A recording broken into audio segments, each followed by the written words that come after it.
Thank you, Marlon, for that introduction. So what I'll do, I just did, and I want to thank you as well, Kamala, for including me in this discussion this week. I know today is very iffy for everybody, so thank you for everyone who's attending today as well.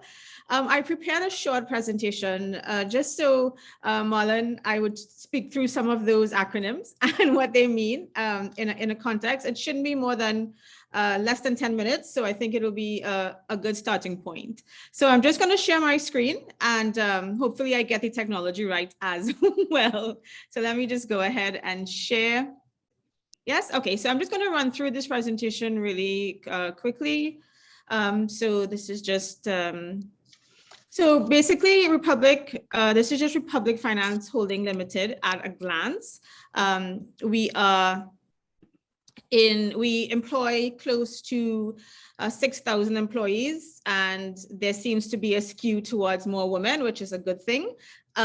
We currently are in 14 countries, which are listed there, ranging from, most of the countries within the Caribbean, and we just acquired holdings in Ghana, in West Africa. So it's a bit of a skew away from the Caribbean region.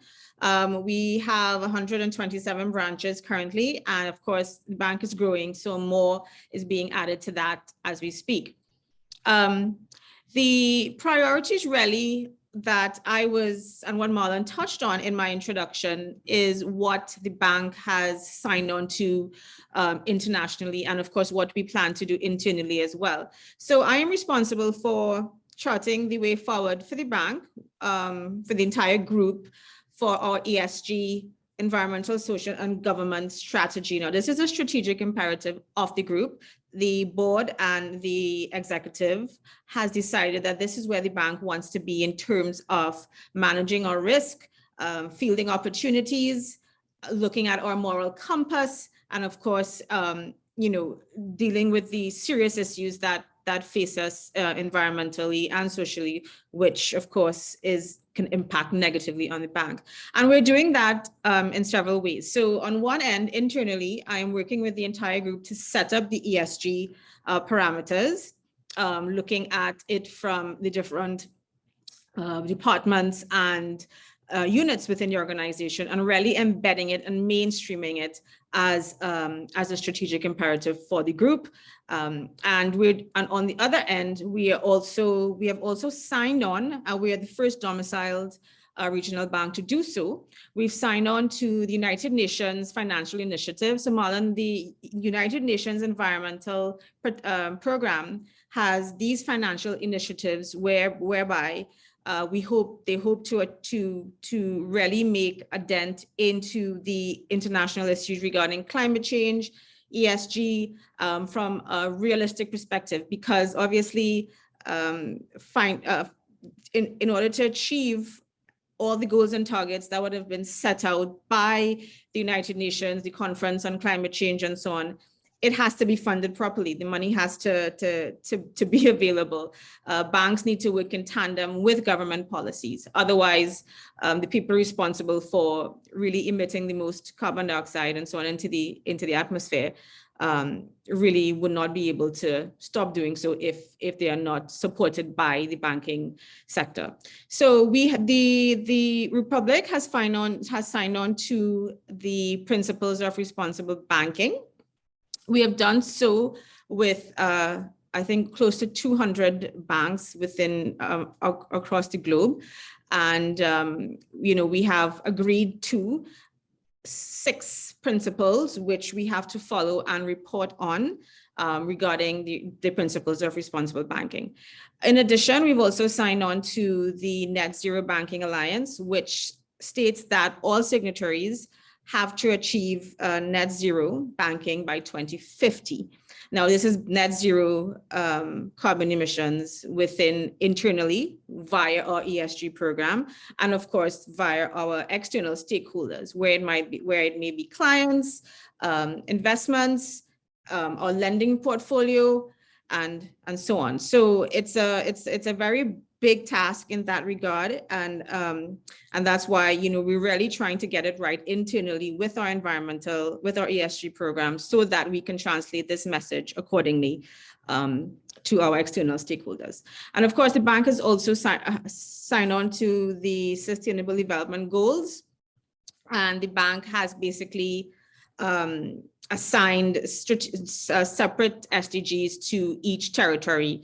So for example, some territories may have chosen clean energy, others may choose poverty, others may choose relationships for the goals, and so on. Now, we have also made several public commitments in our way forward with our ESG and our principles of responsible banking. So by 2025, and we have committed to having at least 30% of our board comprised of female directors. And we also we are going to implement our diversity, equity, and inclusion strategic imperative as well, whereby the thrust towards diversity, equity, and inclusion will be led by a very solid DEI program within the organization as well. We also pledge by 2025 to design and build all new properties in accordance with LEED standards. And of course, LEED is one of the more dominant environmental build and design certifications across the world, and we are aiming to do that. And we're also doing a revamp of our existing branches and locations to basically find ways in which we can infuse sustainability within our current operating status as well. By 2030, we also pledge to switch over our RFHL's fleet to fully electric. And we are at the moment looking at projects at supporting the infrastructure. So for example, charging stations at strategic locations. And we hope that we don't want to, you know, pull the cart before the horse. So before we switch over to electric, we want to make sure that we are also supporting the national agenda to really mainstream these vehicles. The bank has also committed $200 million in financial arrangement. Or this is not a fund set aside. This is basically we hope to encourage clients to look at projects and to really diversify away from oil and gas and the extractive industries. So looking at things like clean fuels, renewables, solar, technology-driven initiatives, energy efficiency, climate resilient options, nature-based solutions, in which we can now assign, we can actually target these customers and have them, you know, use some of this, use this funding mechanism, this financing mechanism, which attached to it will be very clear guidelines in terms of ESG, of how we can encourage ESG within our lending portfolio as well. So we hope to, by 2025, use most of this, assign most of this 200 million into sustainability financing as well. On net zero, we are committed, as I said, by 2050 to achieve net zero carbon initiatives in our financing as well. So we're hoping after 2025, we can commit more than 200 million, you know, maybe 500 million USD to more sustainable projects, which again will lead us towards that goal of net zero, meaning, yes, there will be clients that may be still emitting more carbon dioxide than is required, but by funding the lower carbon emitters and the more sustainable projects, there can be offsets.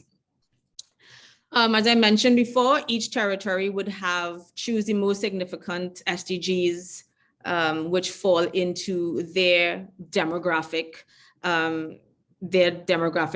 characteristics. So for example, Guyana and Trinidad would choose basically like energy efficiency, climate action, responsible consumption and production, and things like that. And of course, the group has identified the relevant goals, which also fall within our retail, commercial, sustainable, corporate, and investment banking portfolios. So how we're going to do this? Basically, we are starting really from the ground up and building it properly into the system within RFHL. And we have moved to create a group sustainability unit, which is headed by a senior manager, well, which is me, to ensure that the group's journey is disclosed and, of course, held up to scrutiny nationally, regionally, and internationally. Our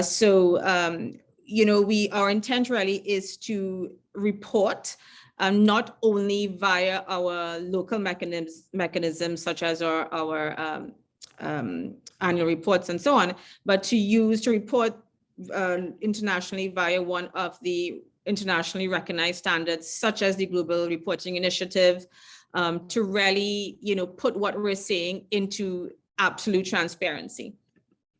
So that's basically really what, in a short nutshell, what we are doing at Republic Bank, and what we hope that we can really achieve given our targets. Now we have targets for short, medium, and long term. And our short-term target, and I will share with you, is really to have a clear assessment, because as you would know, the first step in a proper ESG program is to really have a clear understanding of where your organization is in terms of your existing ESG, because there are things happening in every organization which can be applied to environmental, social, and governance issues. And of course, governance playing a huge part in this as well, because the directive really has to come from the top, and you have to ensure that that your boards and your executives are very clear on what the strategic options are regarding ESG. And I think I can say that Republic's board is very forward thinking in this. And our first step really is to determine what are the current ESG factors already happening at the organization, and then to apply proper governance structures to those in terms of staffing and policies and procedures and risk assessments, and so on. So that's basically what I'm doing at Republic. And I think these types of interactions really serve the integration of ESG very well, because as you know, and I'm preaching to the choir, I'm pretty sure that ESG really does need to come from the top. And if your organization, the governance side, does not have a clear picture or does not support it, then it's something that may not be achieved, and which obviously leaves organizations in the lurch, because ESG now is the most visible strategic option organizations across the world are using really to determine the vibrancy and strength of an organization. So yeah, any questions? I'm not sure if you are taking questions at the end or after the panel discussion, but that's really in a nutshell what Republic Bank is hoping to achieve. Tisha, I have a lot of questions for you, but I'm going to let Ian say his piece. Oh, shoot, let me just say his piece first. Sure. Let me just introduce Ian. Ian serves as acting Chief Executive Officer of Angostura Limited, having been appointed on September 30th, 2020. His substantive role, though, is that of Chief Operations Officer, having been appointed to that position on the 20th of January 2020. An experienced negotiator, communicator, and presenter, he has driven the organization forward to efficient standards of operation in a dynamic manufacturing environment, typified by the need for agility and performance-driven results. He's a master brewer, and you got to tell me about that. Ian, what is master brewer? Does that mean checking all the alcohol? What does that mean? Anyhow, we'll get to that. He holds a a Master of Science in Food Science and Technology from the University of the West Indies, and a BSc in Chemistry and Biochemistry. He earned the Best Student Award in 2007, having attained his MBA certification with distinction from the Arthur Lott Graduate School of Business. Ian, over to you. Let's hear a bit about what you do and your journey in this space. So first of all, I am essentially an operations person who has spent a lot of time in manufacturing. My entire career has been specifically in what we call the drinks industry internationally. In that, prior to going to the distillery in 2017, I spent 28 years at Carib Brewery, and that explains the Master Brewer certification. How that came about, Marlon, just for your understanding, is that as a sixth form student, in that gap year between university and between sixth form and university, I was fortunate enough to work as a lab technician at Carib Brewery. And in that time, I basically fell in love with the drinks industry, with manufacturing, with beer manufacturing in particular. And when I went to university, I directed my studies as closely as I could into the food science area, which meant going through analytical chemistry and then doing a postgraduate degree in the Faculty of Chemical Engineering to get into the food science and technology. When I got into, while all of that was going on, there's no guarantee that I would have gotten back into the brewery, but I did in 1989, spent 28 years there. In that period, I was able to learn, train, and develop the craft of brewing, and eventually made it through certification to the level of Master Brewer, which is a certification with the Institute of Brewing and Distilling. Oh, that's a funny story because it explains why I'm in a distillery now. So after 28 years, which spanned 20 years in brewing, and then another 8 years in packaging operations, and then managing brewing and packaging and some aspects of supply chain, I got an opportunity to go to the distillery. I got there in 2017 as the executive manager operations. And that's where my story of sustainability sort of started, and I'll connect to that. Therein, I moved from executive manager operations and was asked to act as CEO for a short period of time. And thereafter, I was promoted to Chief Operating Officer. I'm currently acting as CEO once more, and here I am. I am at heart an operations person. So let's talk a little bit about the 2017 aspect. From the master brewer side of it, it opened the door to distilling, because the same institute that certifies master brewers also certifies master distillers. So it's the same professional body, because brewing and distilling are somewhat related. It starts with fermentation of some material, in that whereas in the spirits industry, it's distilled to a very high alcoholic strength. In the brewing industry, it is consumed after fermentation. So the brewing industry would account for things like beer and cider. So that's the difference, which is a low alcohol product compared to your spirits and wines, which go from 12 to 17% alcohol and higher. And that's where the distinction takes place. The art of distilling is what separates those two industries. Now to talk about manufacturing, now to talk about our journey. Manufacturing of the order done in the drinks industry, which includes the brewery and certainly the distillery, demands a certain amount of regulation and compliance. The industries are very, very closely regulated. So for me, the journey in sustainability started with the challenge of working with a wastewater treatment plant, which required optimization. That was the first task that I was given when I joined the distillery.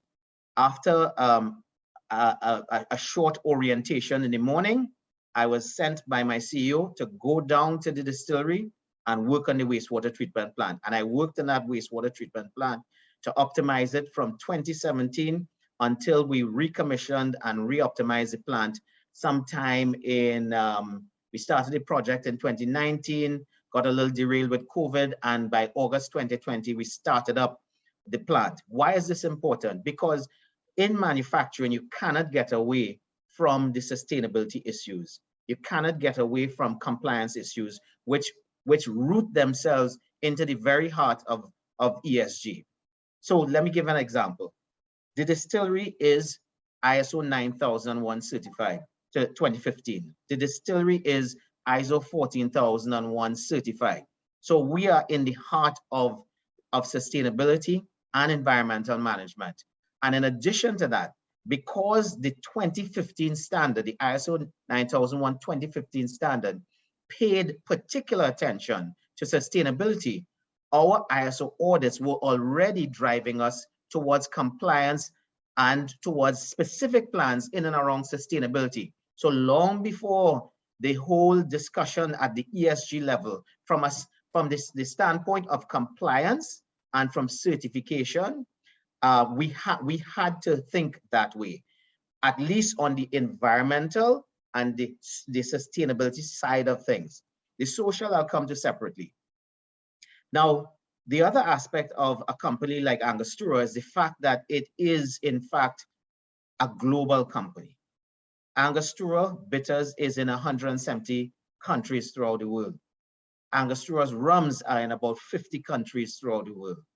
What that means is that you are not going to get through anybody's door with a product that is not under some kind of manufacturing compliance, whether you're ISO certified, you're 14001 certified, we are food safety certified to another standard, FSSC 22000. All of these things are door openers, barriers to entry into the global manufacturing space.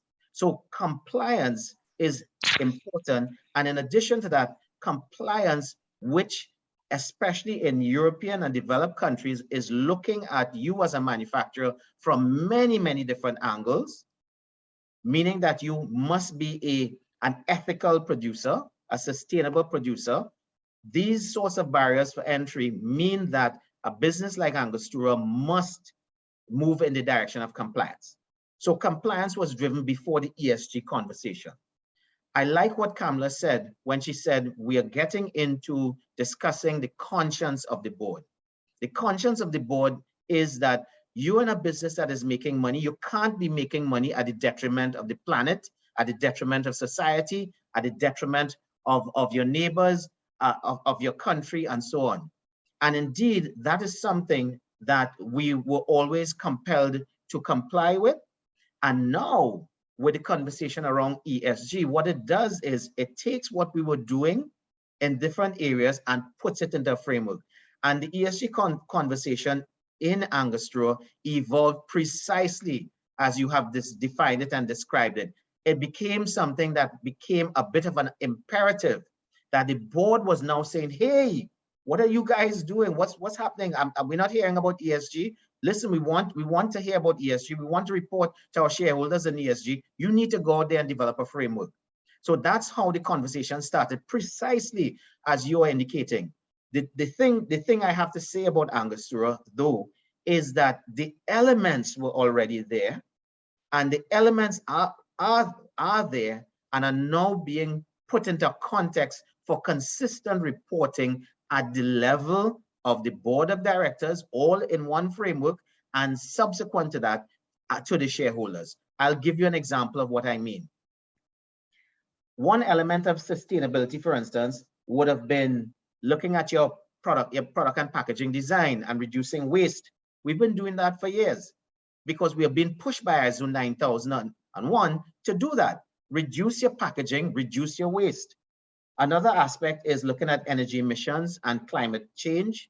That has come into vogue in the last few years. So you have to look at your air pollution rules. We are compliant on air pollution rules, water pollution rules, and now the waste that you send to landfill is now coming into its own in Trinidad and Tobago. So as a manufacturer, and a manufacturer of the size and scale of Angostura, you can never hide from the need to be compliant in these things. So it starts with what you discharge in wastewater. It starts with what comes off your stack in terms of your boiler emissions, in terms of fermentation emissions. It then continues into what you send to landfill. It then goes into how much packaging you use, how much wastage is taking place. If the materials that are wasted from your manufacturing operations can be recycled, so we send fiberboard to recycle, we send plastics to recycle, and we send glass to recycle, and we send metals to recycle. So we are looking at every opportunity there. So we can't hide. a lot of pressure is put on us in terms of the manufacturing side. In addition to that is water stewardship. But if the other final dimension to Angostura is that Angostura has been domiciled in what is considered to be a depressed part of Trinidad and Tobago and has been there for decades. It has been there certainly since 1949 when the distillery was built. So Angostura has been part and parcel of a community, which is not the community that has the highest earning per household in the country. In fact, it's the complete opposite. Being in such a community, Angostura has embedded itself into the community. It employs people from the community. It helps, it contributes to persons in the community, to schools, to social groups, to community groups. It is totally embedded in the community. And the community has come to value what Angostura represents for them. It represents employment. It represents good corporate social responsibility, which benefits the community at large. And we impact three communities in Trinidad and Tobago: the Laventil community, the Mova community, and the Beetham community. And that is where we are. And we are proud to say that this humble global staple of bars the world over is produced in that part of Trinidad and Tobago. It is produced humbly in the Mova, Laventil, Beetham community. And we represent a global export for Trinidad and Tobago. And it's something that we feel very proud about. So that's where our social conscience comes from. That's where our corporate social responsibility conscience comes from, and has been part of Trinidad and Tobago, has been part of Angostura for many, many, many decades. So that's my introduction, Marlon.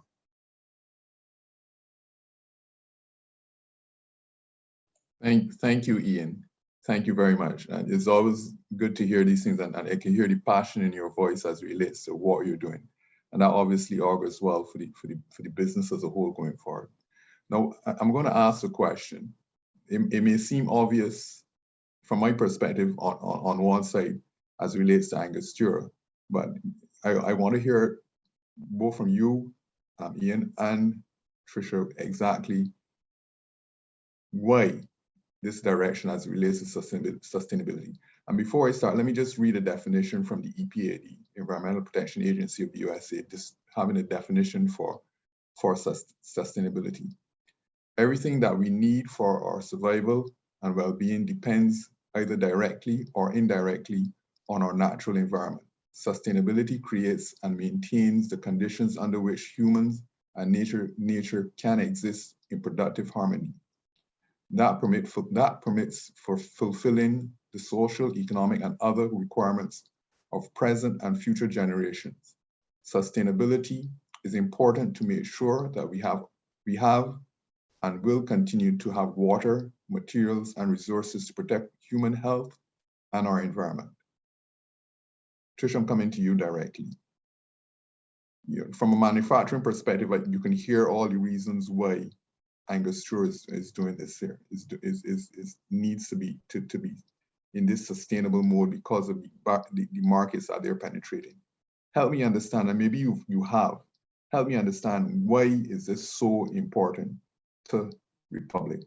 Why are you doing, why is Republic doing it? So Marlon, the issue of sustainability is not a new concept.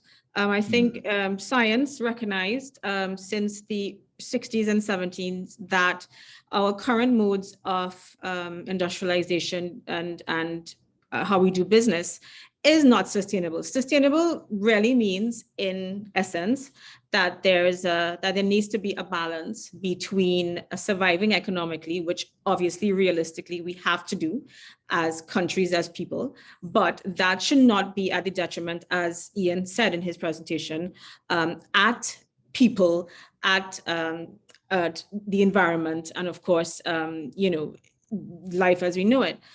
So, while it's all well and good, so in response to that, people developed, CSR programs, we developed environmental checklists and so on, but it still was not working. There was obviously, from all the news reports, you would have seen climate change to this day remains the biggest threat to not only human survival, but to the ways, but to business. So for example, in the bank, if we continue to support organizations that are not very kind to the environment, that are depleting, that don't have a proper track record for employee protection and so on, then we continue to add to the problem, right? So sustainability really means finding that balance. Now, ESG comes into play in response to those somewhat ad hoc ways in which we really look at sustainability from a holistic lens. So before we looked at it, it would be very piecemeal, as I said. Okay, so we would fund CSR programs, which would help the poor, help the needy, help those who need help. Then on the other end of the spectrum, well, okay, we have big projects going on, and then let's put in some environmental safeguards and say we're doing that. We have issues at work where people are discriminated against regarding their gender, their race, their disability status. And again, we just say, okay, well, let's put in an HR policy. But none of these things worked in tandem. They were not being led by metrics or data or proper systems in place that look to mainstream it as a common function throughout all organizations. ESG now takes that and it's saying, yes, we have environmental issues, we have social issues, and we have governance issues of things like corruption, transparency, all those things. And so how do we now create a system whereby we are protected from all these risks, and and not only doing it for the bottom line, but we understand that by doing these things, organizations become stronger, organizations become more profitable, because you're creating opportunities, right? This is where the world is heading now. So for example, ESG in Europe is a legislative requirement. Companies now have to legally report using data, using metrics, using compliance and all those things to say, okay, we have used these universally accepted metrics and we have to report. So investors who are looking to invest in my company on the stock exchange will also have a clearer picture of, one, are we a responsible company? Are we a viable company? Because sustainability means viability into the future. So I can give you examples all across the world where ESG is now becoming. Canada is going to start reporting by 2024.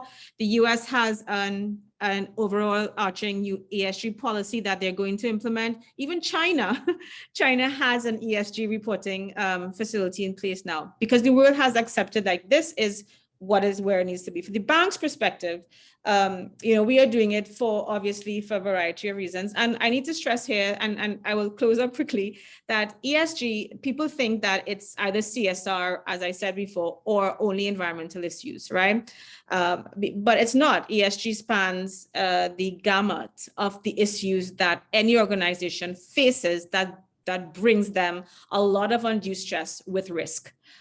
So, from the bank's perspective, we recognize that. We recognize that as a growing bank, tapping into new markets, ESG is going to be the thing they're going to be looking at for us.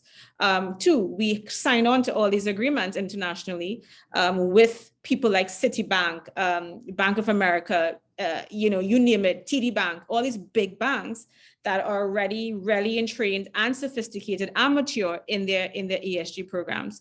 And we have to now somehow not only infuse that within our staff, right? And I mentioned DEI and so on, but how do we get our corporate clients who sometimes borrow, hundreds of millions of dollars to do projects. So we need to now take that that millions of dollars and translate it into them adopting ESG within their organizations as well. So from the bank's perspective, that's what it is. So in a long roundabout way, really, Marlon, that is why ESG is really critical, because it is the bottom line now for organizations. And of course, doing the right thing as a business means that you are now,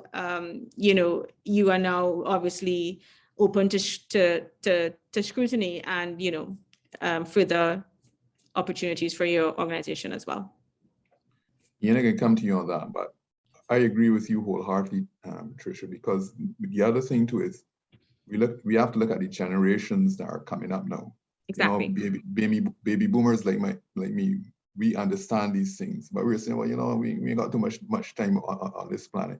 But the millennials and the Generation X and the Generation Z, these people are looking at these things, and they look at your companies to see how are you protecting my future going forward. So I take your point.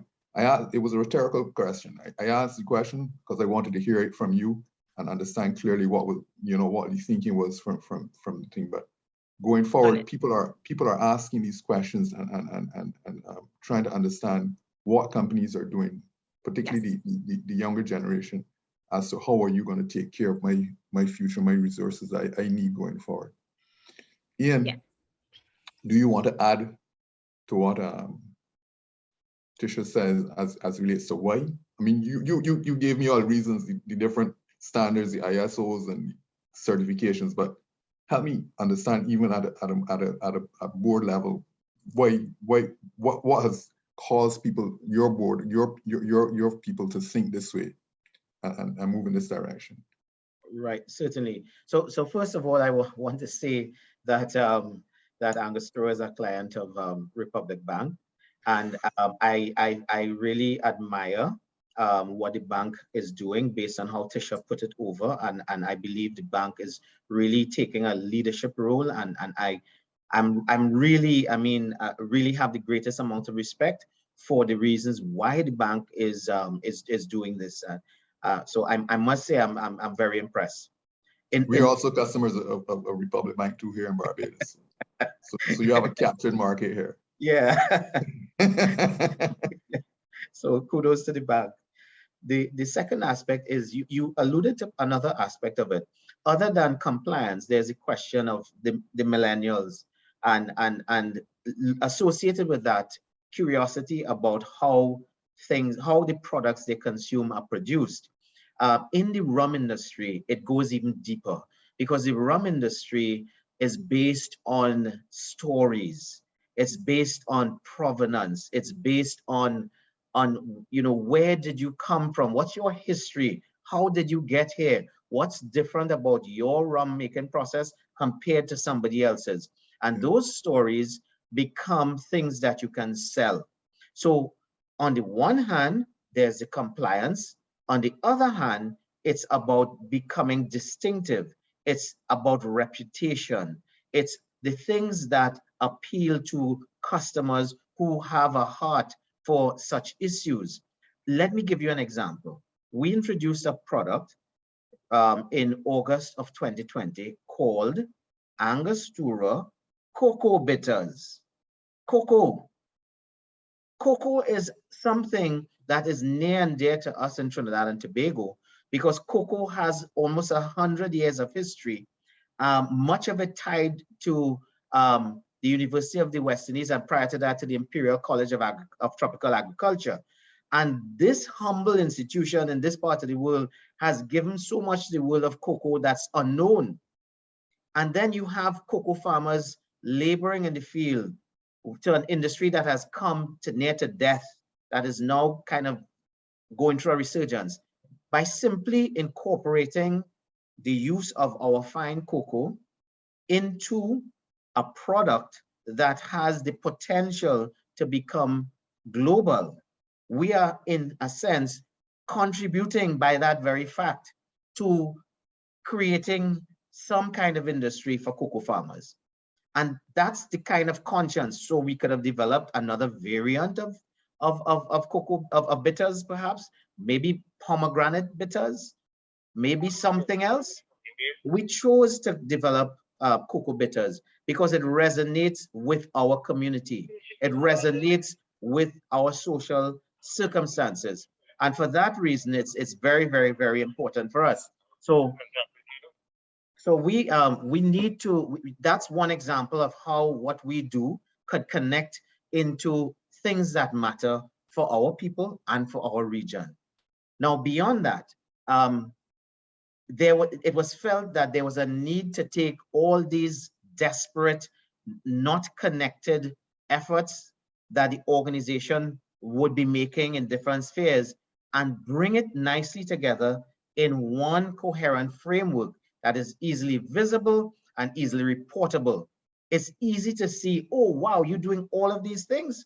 And that's how it came about at the level of the board. They're saying, but oh, you guys haven't started talking about ESG. And it's one or two of the directors who raised it and put it on the agenda, firmly on the agenda. And the board showing now the governance, the proper governance and governance thinking, saying, hey, this has to be a priority for us. You know, we are a manufacturer, we are a global manufacturer. This has to be on the agenda.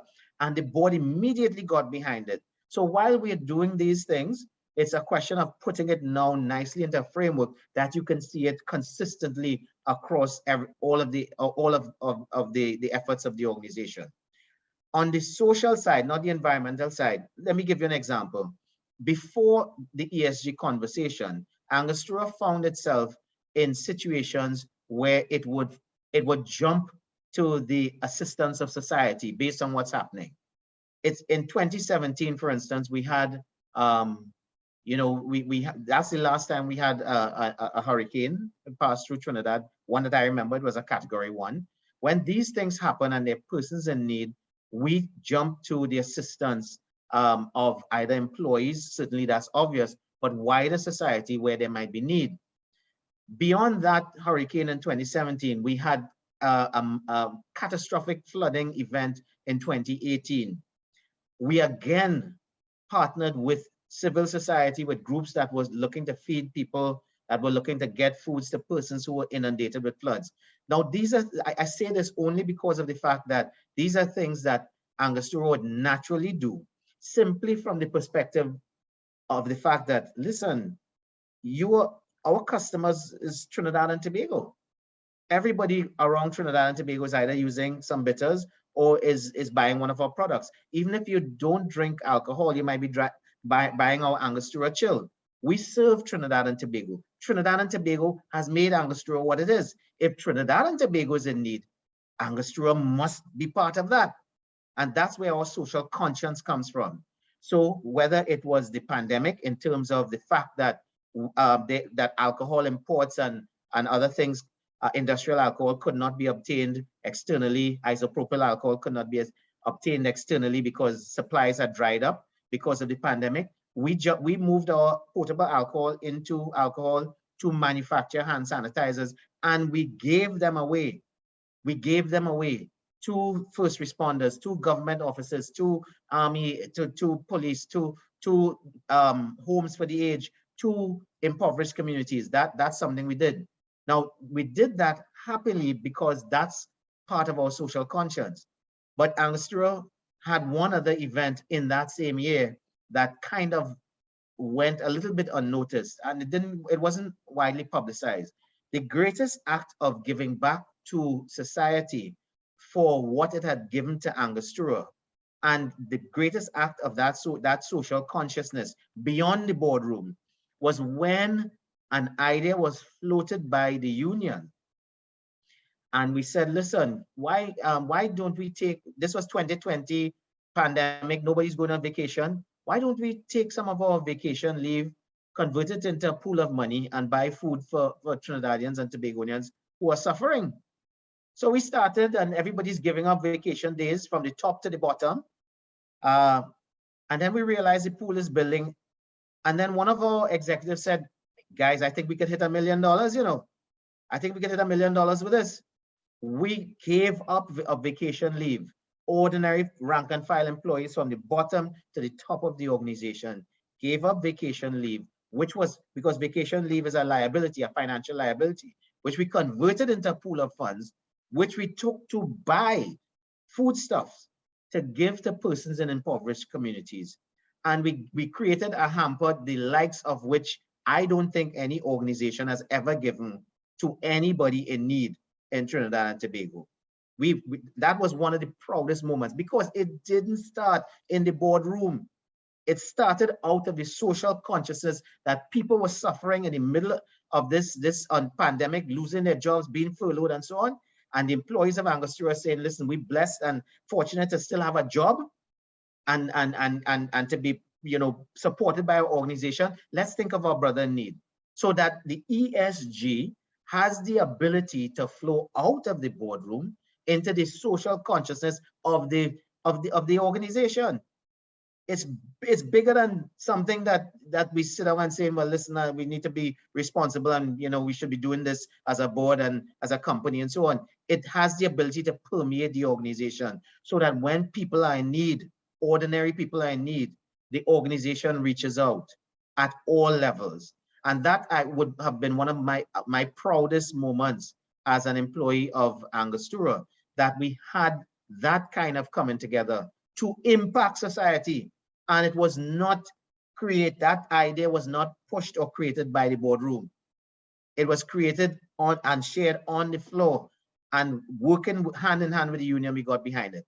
So that to me is the wonder of how I think this social consciousness, this consciousness of giving back to society in so many spheres and dimensions, can now change an organization's perspective. Thank you, Ian. I'm gonna throw a question now at Tisha, and it comes directly out of your presentation earlier. Now I'm accustomed to being in a house where I'm outnumbered 2 to 1. I live in a house with a daughter and a wife, and they control things. You made the point that you, by 2025, you want to have at least 30% of your board being represented by diversity represented by females. And diversity can mean a lot of things, but in this instance, you're talking about gender diversity. Now, I see by a quick look at your numbers, you have 1,950 males, 4,000 females, 5,950, and 4,000 females represent 67% of your workforce. Are you being a little harsh and not going for a bigger number and say 60% of your board being females? Help me understand the thinking behind the number of 30% and why you think is a good business decision to have greater diversity, gender diversity on your board. Help me understand that. Yeah, no, I mean, there are different stratas of governance within an organization. And I think, you know, the representation that, you know, why people take on this as an issue, it's not because there might be representation equally or equitably across the organization. Traditionally, the leadership of banks and any organization, the senior leadership, the decision making, the executive has been predominantly male. And I think, you know, at Republic, this is actually changing because we do have a significant amount of women or representation on the board. So I think, you know, this is something that we are looking at as whether or not it is one of the best DEI options, but we still do, I think, from generally speaking, in terms of the senior leadership, the governance structure, the decision-making side, it's still predominantly held by men. So I think that is something that Republic has consciously made an effort to look at. Now, while we are choosing these targets, now these targets may be fluid, but we are also looking, and I spoke about diversity, equity, and inclusion, DEI, which forms a great part of the S part of the ESG. So we are working, we are also now, so that I'm also on those committees. So we are looking at a baseline study of where we are in terms of diversity, equity, and inclusion. So those figures might change in terms of, you know, what I quoted there, which we published. So that's the first step in determining, you know, how diverse we are as a board, not only in terms of gender, but in terms of, you know, the other issues of diversity, equity, and inclusion. And going back to what I said, what you pointed out about the amount of women as opposed to men, the numbers are not really you know, maybe indicative of, are these women, do these women have access to leadership positions of upward mobility, or are they just clerical staff or tellers, or the traditional roles that women would have held? Do our HR policies encourage the development of women throughout the organization? How do we, you know, what are currently the data and statistics now to really measure these things that we have in place? So yeah, Marlon, so why that is a moving target, and it's going to be more refined by the current DEI strategy that we are now implementing at the bank. And I spoke, and I really have to really, you know, throw this point home, in that, you know, while you know, it is all great and good to do good things and to say these things, that we want to have more women, we want to have all these things, or more diversity, in order to make any real impact or any real difference in your organization, these things that we're saying have to be done by and led by data, by numbers, by studies, because otherwise we're just spinning top in mud, you know. We're just going around in circles. So I think that's the intent really of the governance structure at the board level right now. So it's really to determine in a real sense, what is the impact? What was the impact of the money we spent, you know, in our HR policies, that we say that we have all these women compared to men, you know. How does that really translate into a proper governance structure? Just quickly, again, I'm going to come to you now, but just quickly, where are you now as it relates to that number? Or do you, as it relates to the representation on the board, gender diversity? Me or Marlon? No, you. Me. Yeah. I think we are, I mean, off the bat, I think we are maybe half and half right now. Okay. So I think we're okay. And I think a couple of new board members came on who were actually women. And of course, that being said, you know, it's not just putting a woman there for putting a woman's sake. You know, that is discrimination, obviously. But it's like you're really putting people who have, you know, a good mix of what is now this vision for Republic in terms of inclusiveness and diversity and ESG and so on. So it's not just a matter of it's really getting the right people as well. So, you know, but I think the intent really is to, what I said, is to really, if we have all these employees who are female over men, do they have the same opportunities as their male counterparts? And those are things that we are determining as we do our baseline studies. Yeah, and I agree with you, because you don't want to just put people in a position because of their gender or their race. No, that makes no sense. In fact, those are things that any organization, that's why they have these ESG things in place, to avoid things like that. Yeah, but if you have two candidates equally qualified, one is a woman and one is a man, and their temperament fits what you're looking for, chances are you would lean to get your numbers, you would lean towards the female candidate. I hope it's not as random as that. I don't think, I'm hoping it's not that's what we're trying to avoid, the randomness of those things, you know. I think there would be, so a part of that DEI is also to review the HR hiring strategies, and to really determine, you know, how do we get the right candidate as well. Yeah.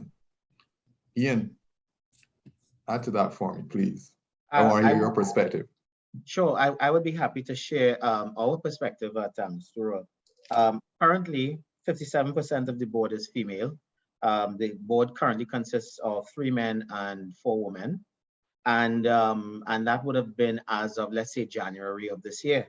2 years, for the 2 years prior to January of this year, it actually was 80% female, in that there were 5 directors, 1 male and 4 women. Now, So the board at Angostura, I think it's the best person to serve right now. At the perspective of gender equality, I think at that level, it has always reflected a good balance. But beyond that, I think that the board is really comprised of excellent professionals, and the best person of the day finds themselves on the board based on their capability. I am very, very proud of our board of directors. I've worked with them for the last 5 years as an executive, and I've been impressed at their stellar capacity to understand the organization, its people, its needs, its strategic requirements, and to provide support and direction in many, many spheres for the senior leadership team. Now, having mentioned the senior leadership team, let me just say that the senior leadership team was the same 57%. It consisted of 3 males and 4 women. One person just resigned not too long ago, one executive. So we now 50-50, and we are recruiting, and the best man or woman out there will be hired, right? Because we are looking for a professional. We're not looking at the gender. We're looking at who could do the job that's at hand. And another thing that we are very, very proud of, and you could go through the whole Caribbean on this one, right? We're talking rum, right? Go through the whole Caribbean. We have an all-female rum blending team, all female. Any rum from Trinidad and Tobago that you say, wait, that rum tasting good, boy. Angostura 1919, what? That's a good rum. Angostura 1824, wow, fantastic rum. Angostura 7-year-old, I love that rum. All female. It's all female. So we blow that lid off that ESG long time. Women, men, whoever is capable. Not only that, let's go down a little bit. We have a high percentage of managers that happen to be female. When you look at the organization, right? It just happened to be that way based on how people joined the organization, rose through the organization, who stayed and got the opportunities and proved that they could do it. We are not the organization is not looking through the lens of men or women. So at that, I'm proud of in Angostura. I believe it has certainly proven itself in that regard. It's the best person on the day will do the job or get the job. And that's all we're interested in. We're just interested in the results. So I'm very, very proud about that fact, you know? So that's my contribution on the issue of gender. Good. All right, I have 2 more burning things I need to get through with you all. And Kamala, we're still good for time, right? We're still good for time. You know, they always say, put your mouth where your money is, or put your money where your mouth is. From the sustainability perspective and ESG, which these 2 words can be interchangeable too as well. And I think Tisha, you made that point where sustainability leads into this whole question of ESG. From a budget perspective, what it is, yeah. Mm-hmm. From a budget perspective, what kind of budgets are we looking at to support your sustainability and ESG programs? Let's start with you, Tisha. Not numbers per se, like from, you know, the significance of it, like a percentage, to give an idea. How serious is your company? Is Republic Bank? Yeah. Now, Republic Bank is very serious because, as I said, they invested into the hiring of a senior manager, which is me, with the task of formulating a unit, which will be currently, I have recommended, at least in the short term, to be staffed by at least 6 or 7 people. And we obviously have also budgeted for things such as consultants to help us do the ESG studies, the DEI studies, the bringing together of the materiality. You know, I say, so in materiality is a huge part of ESG, because in any organization, there would be several factors that may be happening concurrently in terms of your ESG strategy.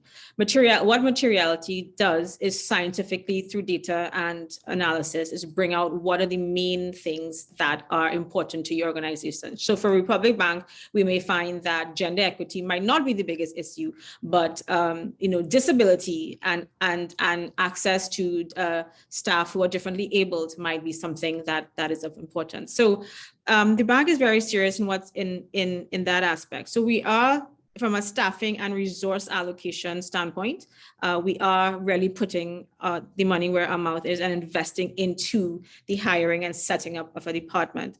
On the other side, I mentioned the 200 million US that the bank wants to encourage investors to take advantage of. And we are working these out to have requirements that, that may encourage people to invest in, especially later on when we're looking at things like softer loans, things to really encourage people to take advantage of this funding. We also are going to streamline our corporate giving. Now, Republic Bank is one of the biggest corporate givers. I think last year, if I'm not mistaken, we might have donated close to $35 million towards corporate giving. And as I mentioned before, the bank now wants to streamline this corporate giving in line with our ESG strategy, which is the umbrella for things such as the Sustainable Development Goals.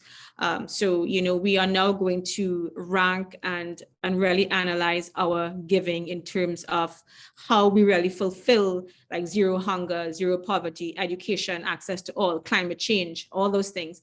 We are now going to try to streamline. So we assure that the money, that 33 million or 40 million or whatever it is we give yearly, it goes towards projects and people that really need it, and feedback into a system of creating sustainability. So we're not going to just say, okay, you take $50,000. We are now going to try to work with you to say how you could now, as an NGO, as a small business, as whatever, how can you turn that 50,000 into 100,000, right? So we are really trying to, streamline and budget and finance in the most efficient manner to achieve our sustainability objectives. Ian? Yes, so my contribution is as follows. So let me talk about capital expenditure. And before that, let me talk a little bit about rum production. So rum is produced from two possible derivatives of sugarcane. One is sugarcane juice, and the second one is something called blackstrap molasses, which is the molasses left over after sugar production. And most of the Caribbean islands, especially the Anglophone Caribbean, traditionally made rum from blackstrap molasses. That's wonderful. That's provenance. That's our history. But there's a big problem. Blackstrap molasses, at the end of fermentation, produces a very recalcitrant waste, which you have to deal with. And that's now where I could start talking about the kinds of budgets that go into sustainability and compliance and environmental compliance and beyond. So we spent tens of millions of dollars in order to set up a wastewater treatment plant that could treat that waste. And we continue to spend to optimize it until we reach our goal. So it's tens of millions over the period 2016 to current, as necessary to get the plant to where we want it and to be able to function at the rate and the capacity that we require.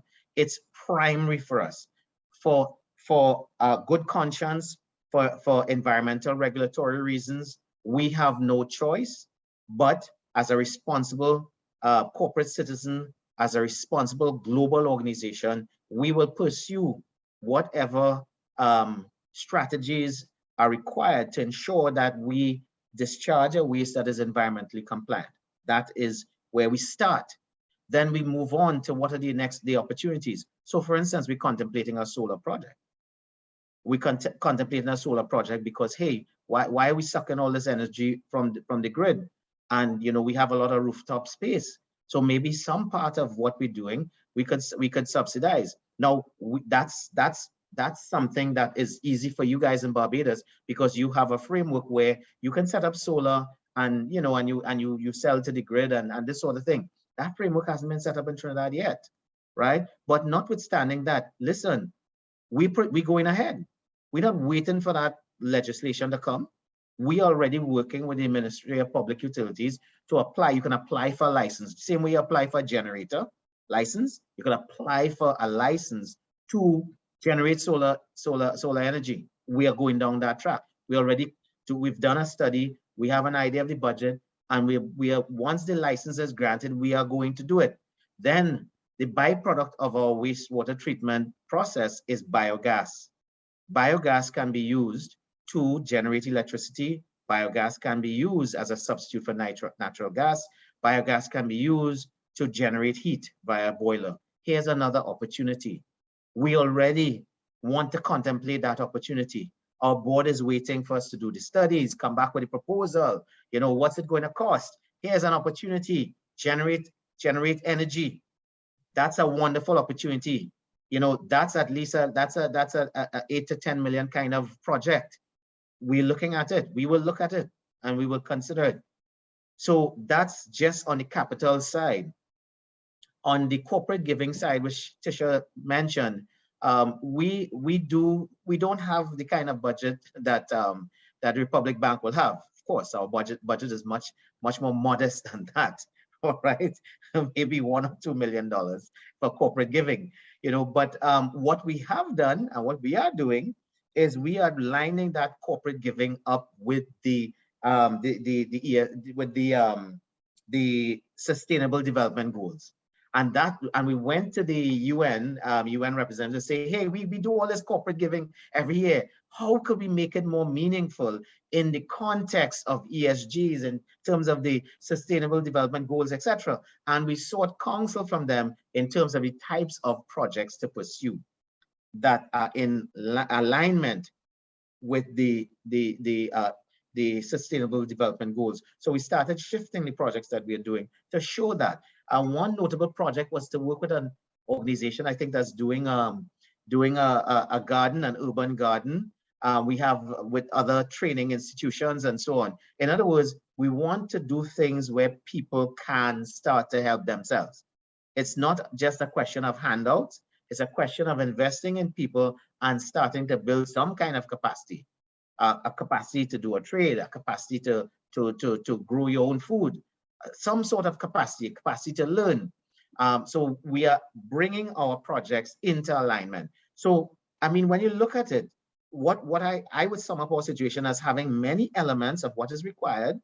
And now what we require is the framework to show how you are consistently working in these many directions. And that is what the ESG discussion has brought for us. We do confess that we are at the start of developing the framework, but many of the elements have been and are in progress.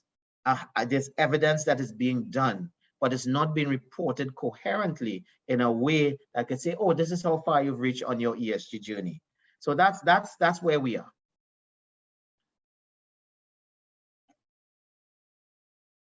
Segue neatly and nicely into my final area that I wanted to talk about. And I have some personal comments both for you and Tisha, but we'll get there coming on the end. Kamala, how much time do we have? Well, I was saying that we could have ended a half hour early, but this conversation is just going so well. We're all riveted by it. So you can take the extra 10 minutes or so, or okay, continue till 6:30 if you like. Yeah, we'll do that. We'll get, because I have another meeting to go to for 7 o'clock when I leave here. So I have to definitely pull off, shut up at 6 and then my wife and daughter, as I keep telling you, who run things at home, are insisting I get home too as well. So I got to balance my time now. But you segue nicely, Ian, into the next topic. And I'll let Ian start first to show that I'm being very fair and balanced in my approach. Nobody can accuse me of being discriminatory. Reporting, you know, only recently I sat in a session sponsored by UN as it relates to reporting on ESG and sustainability measures in financial statements, because people want to know how companies are behaving. I know we're still early. The International Accounting Standards Board is looking into it. IFRS, how the standards as it relates to reporting these things. What is your thinking on this thing? Where are you all at in this whole question of reporting your sustainability matrices and indices as it relates to for your financial? Because then, you know, going forward, you know, as companies look at you and want to invest in you, they will say, well, how does your company measure? And Tisha, please think about the same thing at the same time so that we can discuss it. Okay, so this is the context. So in our forward-looking sensitive board is seeing this on the horizon and has commissioned us to establish a framework. So we are going to be running an RFP.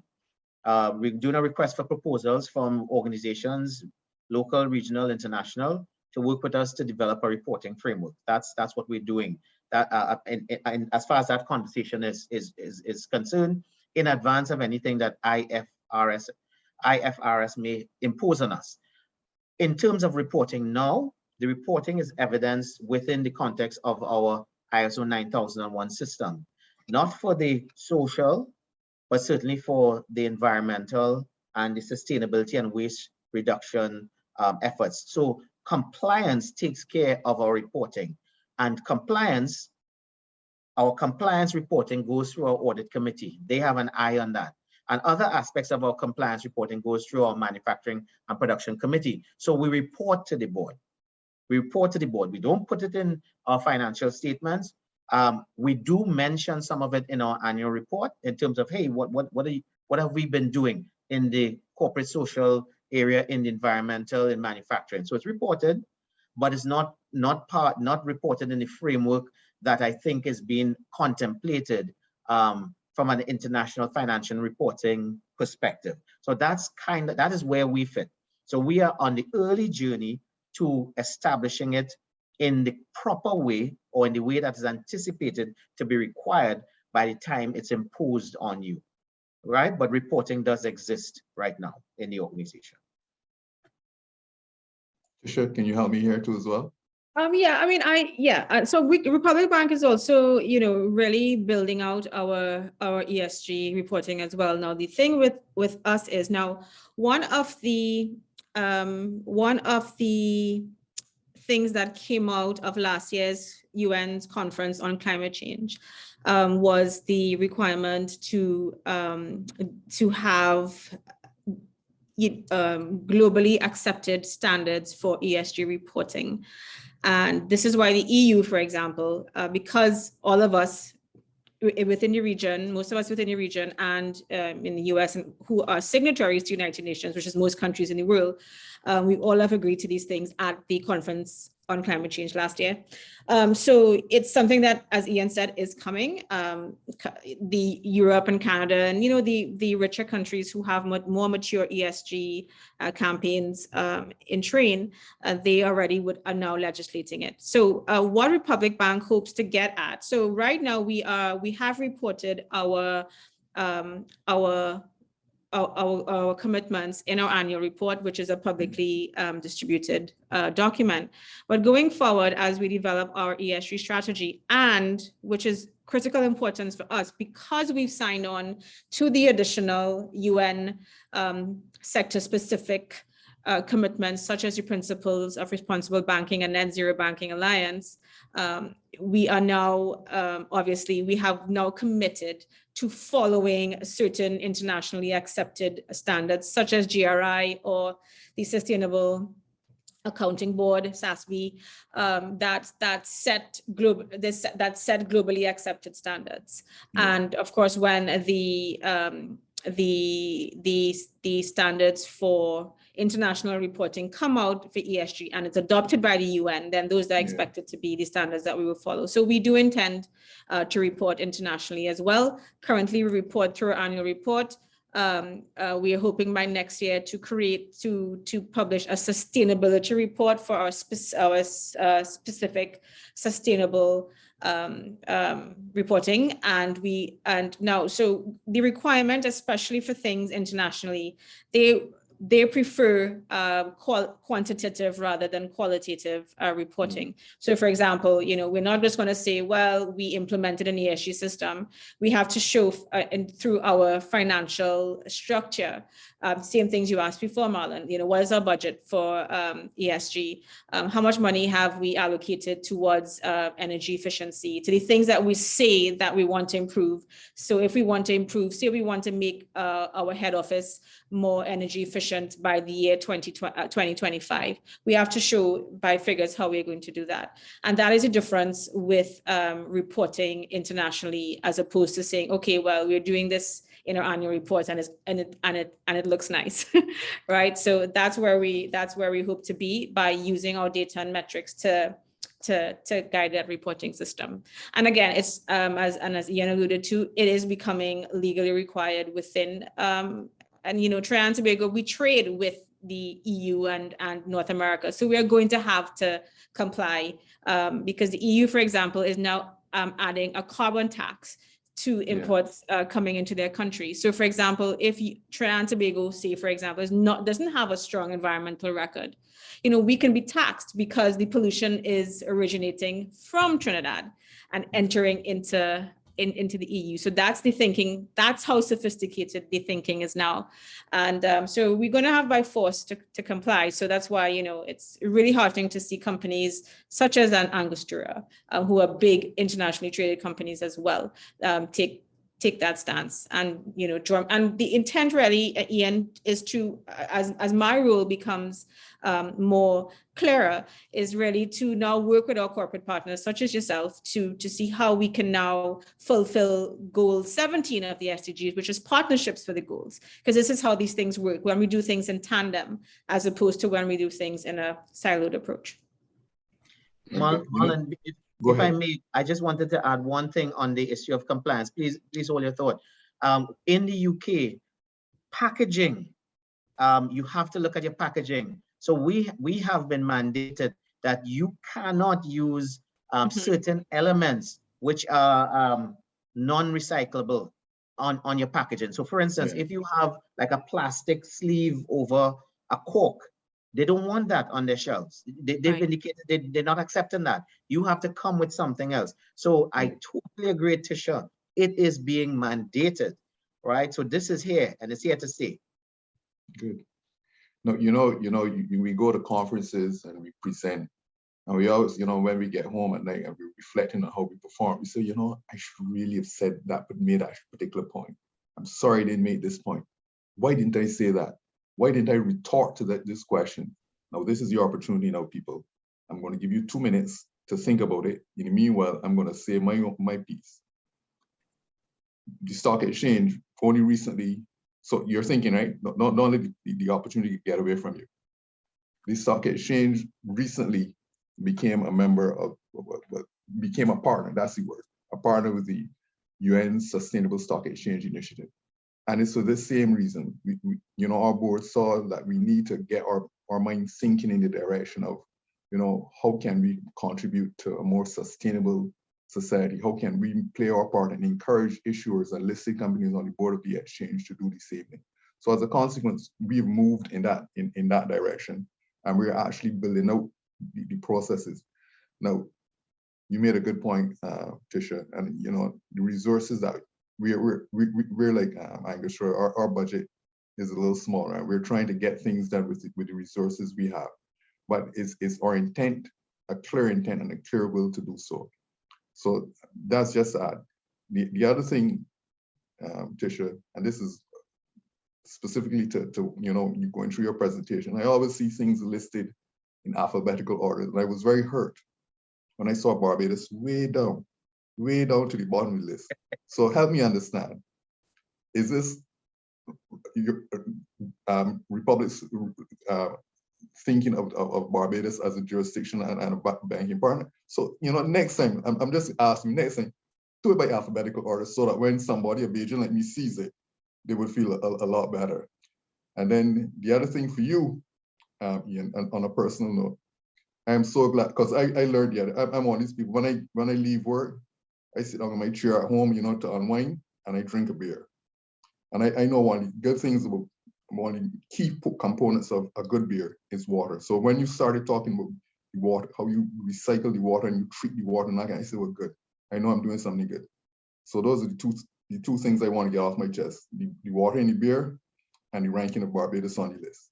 Now, this is your opportunity now to tell me that one thing I should have said and did not say. Tisha, I'll start with you. Okay, so Marlon, putting Barbados on the end of the list is not it's not an intent. In fact, Barbados is doing much better in terms of any of the other territories in terms of accessing the 200 million US loan because Barbados is, I think, one of the most mature countries when it comes to ESG. And of course, I know you guys had to do it by force in the early days because of high energy and things like that. But I think now it's ingrained in the society, and I think it's Barbados is by no way in terms of the actual data that we have for financing. And of course, I need to mention Grenada as well, because Grenada is also very high on that list as well. Grenada is now trying to seek accreditation. This is Grenada's Republic Bank for funding mechanisms such as the Green Climate Fund. The Green Climate Fund, as you know, it's a huge UN-led financing instrument by which to fund large-scale development projects to ensure that they are also being done sustainably. So Barbados and Grenada, I think, are pretty much ahead of the game. So in terms of things that I should have said, it's I'm not sure if I have enough time for that because I think one of the things I want to make clear, though, as opposed to omitting, is that, when I still get, comments. I've been at Republic Bank just 3 months. I'm pretty new, but, I still get that question that really stresses me out because I think, oh my God, I have so far to come from. That people always say, oh, so what you guys wanted to do, use less paper, or do you want us to plant more trees? And while those are important aspects, I think it's really to change that thinking that ESG is not something that you do for public relations or for CSR or to look good. It is a fundamental financial issue. It is the discourse that the world is having regarding our financial landscape, because there is no other discourse right now, because the ESG is now so pervasive and permeable within the financial structures. Because as I said, you mentioned the stock exchanges, the banks, the insurance sector, every single financial sector now, this is the way they're going. And I think it's how to really translate that information to not only staff internally, but publicly as well, that this is not something we're doing to feel good. This is not something we're doing to make us look better. This is something that the bank has to do for our very survival. Because, we just had COVID and we saw how susceptible systems are to disruptions in the global order. So, we had people losing their jobs, companies shutting down, small businesses going out of business. And I think the financial sector has recognized that. And with climate change being scientific fact, that, you are going to have larger displacements of people, larger shutdowns of businesses. The intensity and frequency of weather events are going to become normal. And the financial sector has to be able to support that. And I think that is the point I want to really leave today, is that ESG and all these things are not feel-good things only. They are really there as the new way of doing business. And you would see as companies adopted globally, it's still slow regionally to be adopted, but as we said before, it is going to become mainstream. And I really think we need to start seeing this as strategic business options, because every bank and the over 200 banks of the world, and it's growing every day, have already committed to achieving net zero banking, net zero climate, net zero carbon emissions by 2050. So our structures are going to reflect it. Yes, thank you. And the thing is, another key group of stakeholders that you have to convince to as well is your shareholders. You know, why are you doing this? How does it? Yes. Why are you spending this money? How are we getting your returns on this investment? Yes, precisely. And those are the financial things we have to report on, so they can see it rather than us saying it verbally as well. And to also say before you hand over to Ian that, you know, we need to also be aware that ESG and sustainability, you know, there's so many things happening, but you know, once you get the bigger picture, you will realize it's all under one umbrella. And we really need to also look at things as organizations that are not just environmental. So for example, the social side, how are we on human rights?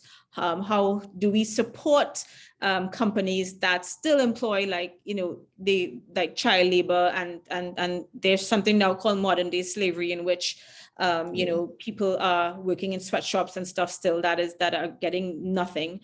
So, you know, we have to look at the financial sector, and do we stop supporting those things altogether? And those are the questions we're asking ourselves as a bank, you know, as well. What do we exclude in our lending and access to capital? So, you know, these are other factors apart from the environmental side. The how do we break those social structures that contribute to poverty and inequality and all those things that are still very prevalent in the world today? Ian, your turn. Let's hear you. What's that one thing that you wish you said and didn't say? Go ahead. The one thing that I think I didn't say or speak about is emissions. And for us, emissions include water. I mentioned water stewardship. In other words, we have as one of our strategic pillars that we want to proudly give back to nature. What we put back to nature, we want to make sure that it's as pure as we can get it. So water emissions is something that we look at, and we want to, and water stewardship is associated with that. The second one is CO2 emissions. Carbon dioxide is a byproduct, it's a greenhouse gas, it's a byproduct of any kind of fermentation, beer industry, rum industry. They all collide because alcohol production involves yeast fermenting a sugar and creating alcohol. So we want to look at investing in a CO2 recovery plant. Angostura had one many years ago, but it needs to put in a new plant that is kind of sized for the organization's intended growth and development. And the third one is fuel. So our fleet of vehicles, and Tisha had alluded to this, but I didn't get a chance to mention our contribution. We lease vehicles, and part of the RFP that we put out is we want vehicles, we put into the tender that the vehicles must be, you know, sustainable in some way, and it was hybrid or CNG. So that is a big part of what we do when we go for lease vehicles. We want to incorporate that kind of thinking pervasive through everything that we do. So for me, I did not get to show that connection through everything that we're thinking about, from packaging, whether it's packaging, whether it's water, whether it's a gas going back out, or whether it's an employee driving a vehicle, that we really want the sustainability to be pervasive throughout all that we do. Thank you. Good. This has truly been, I really enjoyed myself. Kamala, thank you for giving me such an easy group to work with. These people are passionate, erudite, and you know, I just loved it. I enjoyed myself this evening. I can go home and sleep well tonight. I really had a good time today. So I really appreciate it. Thank you for making my job really easy this evening, and I appreciate it. Kamala, back to you. And it's now 6:26, so you got 4 minutes.